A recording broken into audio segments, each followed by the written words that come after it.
नमस्कार साथीहरु, फेरि पनि स्वागत छ ट्युको यो रात्रिकालीन अपडेट तर्फ। अहिले यो रात्रिकालीन अपडेटमा चाहिँ कुनै खालका कामहरु भएका छैनन्। जुन 5 नम्बरमा यसरी नयाँ जेनेरेटर ल्याएर राखिएको थियो त्यो तर्फको कामहरु चाहिँ केही अधुरो भएका हुनाले आज यो जुन फ्लड लाइट रहेको छ 5 नम्बर तर्फ त्यसमा एमिङको काम मात्र गरिएको छ, अन्य कुनै कामहरु भएको छैन भने आज बत्ती चाहिँ बालिदैन। एमिङका कामहरु सबै सकिएर अहिले यतातर्फ सबै सुनसान रहेको अवस्था पनि छ र तपाईहरुलाई देखाउन चाहे जुन केबल कनेक्सनका कामहरु चाहिँ हाम्रो 6 नम्बरको फाउन्डेसनमा सकिसकेको छ। आज करिब करिब यसमा एक चरणको काम चाहिँ सकिएसँगै अब यसमा भोलि फ्लड लाइट बालिनेछ र यसमा चाहिँ अहिले एरियल लाइट पनि बालेर राखेको छन्। तपाईहरुलाई यहाँ देखाउन चाहे एरियल लाइट पनि निकै शानदारसँग बलेको छ भने यो फ्लड लाइटमा मात्र आज एरियल लाइट बलेको छ, अन्य कुनै भागतर्फ लाइटहरु बलिरहेको छैन। त्यस्तै गरी ट्युको यो हाम्रो जुन भवन छ त्यो भवन तर्फ पनि अहिले सरसामानहरु ल्याएर राखिरहेका छन्।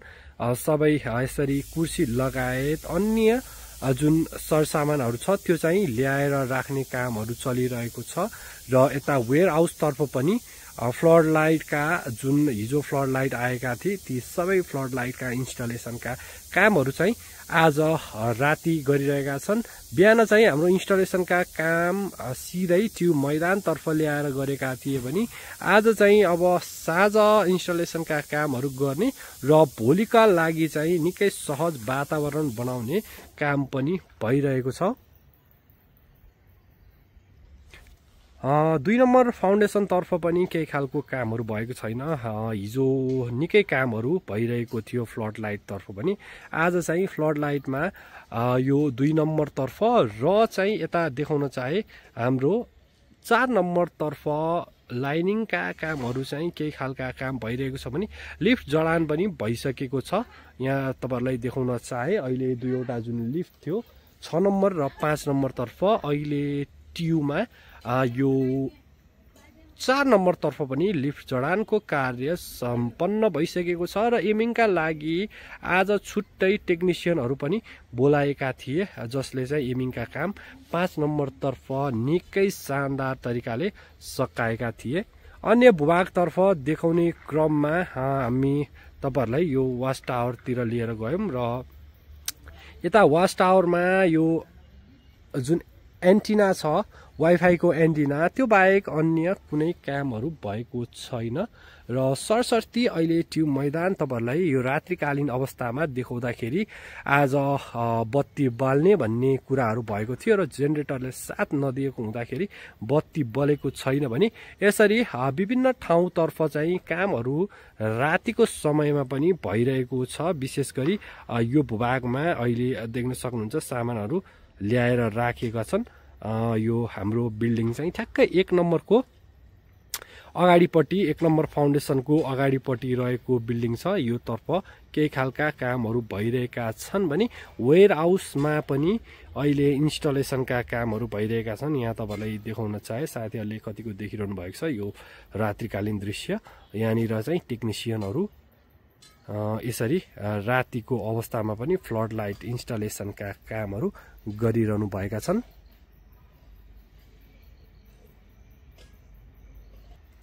यो आज नयाँ जेनेरेटर जुन ल्याएको थियो यो चाहिँ ठ्याक्कै हाम्रो सिम्प्लिफाइड भर्जन जुन ठुलो जेनेरेटर चाहिँ पावर हाउस तर्फ राखेको छ ग्रिभान्सको त्यसकै सानो निकै सानो जेनेरेटर ल्याएर राखेका छन्। यो पावर राख्नलाई जुन फ्लड लाइटमा 70 वटा लाइटहरु एकैचोटी बाल्ने र एमिङ गर्नका लागि चाहिँ यो जेनेरेटर ल्याएको थियो र जेनेरेटरबाट चाहिँ आज केबल कनेक्सनका कामहरु सम्पन्न नभएका हुँदाखेरि आज हाम्रो फ्लड लाइटको यो जुन फ्लड लाइट रहेको छ यसमा चाहिँ बत्ती बाल्न सकेका छैनन्। भोलि यो तर्फको बत्ती पक्कै पनि बल्ने छ र आज कुरा गरे अनुसारले आजै बल्ने भनेर तपाईहरु माझ मैले यो अपडेट लिएर आएको थिए तर यहाँ आउँदाखेरि चाहिँ सबै सुनसान अवस्थामा रहेछ र लिफ्ट यतापट्टि अब भोलि बिहानै सञ्चालन हुन्छ यो तर्फको लिफ्ट पनि र ग्राउन्डतर्फ पनि अहिले यसरी देखाउन चाहे ग्राउन्डतर्फ पनि केही खालका मानिसहरू चाहिँ यहाँनिर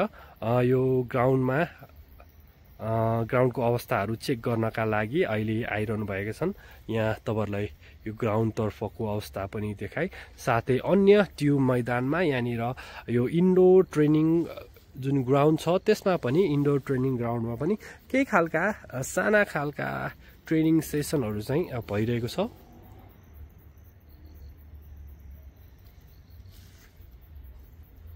र एनपिएल अब भोलि फेरि एक दिन चाहिँ नजिक रहेको छ एनपिएल आउनलाई। अब फेरि हामीसँग करिब 7 दिन जति बाँकी रहेको छ। मङ्सिर 1 गते एनपिएलको प्रथम खेल हुनेछ र त्यसमा तालिका पनि अब चाँडै निस्किने भनेर कुराहरू भइरहेको छ। तपाईँहरूलाई 4 नम्बरतर्फको दृश्य देखाउन चाहे। 4 नम्बरमा भएको यो केबल कनेक्सनका काम र बिस्तारै जति पनि फ्लड लाइटहरू छन् त्यो तर्फ अब टेस्टिङ र जडानका लागि चाहिँ यहाँ लिफ्ट पनि हालिसकेका छन्। सायद भोलि हामीले यो तर्फ पनि काम फ्लड लाइट तर्फको काम चाहिँ देख्न सक्ने सम्भावना अलि धेरै नै रहेको छ। अहिले सबै हाम्रो प्यानलमा ड्राइभरहरू राखिसकेका छन् र फ्लड लाइटबाट जति पनि कनेक्सनहरू माथि पठाइएका थिए त्यो कनेक्सनहरूलाई पनि अहिले चाहिँ जडान गर्ने कामहरू भइरहेको छ रातिको यो अवस्थामा पनि। र यो सँगसँगै अब अन्य भूभागतर्फ जुन यता देखाउन चाहे 2 नम्बरतर्फ पनि यसरी नै बत्ती बालेर अहिले कामहरू भइरहेको छ। 2 नम्बरतर्फ पनि यही खालको केबल कनेक्सनका कामहरू भइरहेको छ। हाम्रो 3 नम्बर बाहेक अन्य सबै फाउन्डेसनमा 1 नम्बरतर्फ पनि यहीँबाट देखाए साथीहरूलाई 1 नम्बर फाउन्डेसनतर्फ पनि कामहरू चाहिँ हुँदै गइरहेको छ। करिब करिब सबै ठाउँतर्फ यो 3 नम्बर बाहेक अन्य सबै भूभागतर्फ चाहिँ यसरी कामहरू भइरहेको छ। र अहिले ट्युबको यो अपडेट यसरी तपाईँहरू माझ मैले देखाउँदै गर्दाखेरि सबैतर्फ काम चलिरहेको हाइमास्टका र यो 4 नम्बर मा चल्दाखेरि यो हाम्रो फ्लड लाइट रहेको भाग जुन छ त्यसमा चाहिँ अब भोलि बत्ती बल्ने सम्भावना रहेको छ। र यता हाम्रो 6 नम्बरतर्फको पनि फ्लड लाइटमा अहिले काम भएको छैन। विशेष गरी 5 मा चाहिँ एमिङको कामहरू अन्तिम चरणसँग आइसकेको छ र एमिङको काम सकेसँगै अब ट्युब मैदानमा यो रात्रिकालीन खेलका लागि चौतर्फी कामहरू हुन थालिसकेको छ।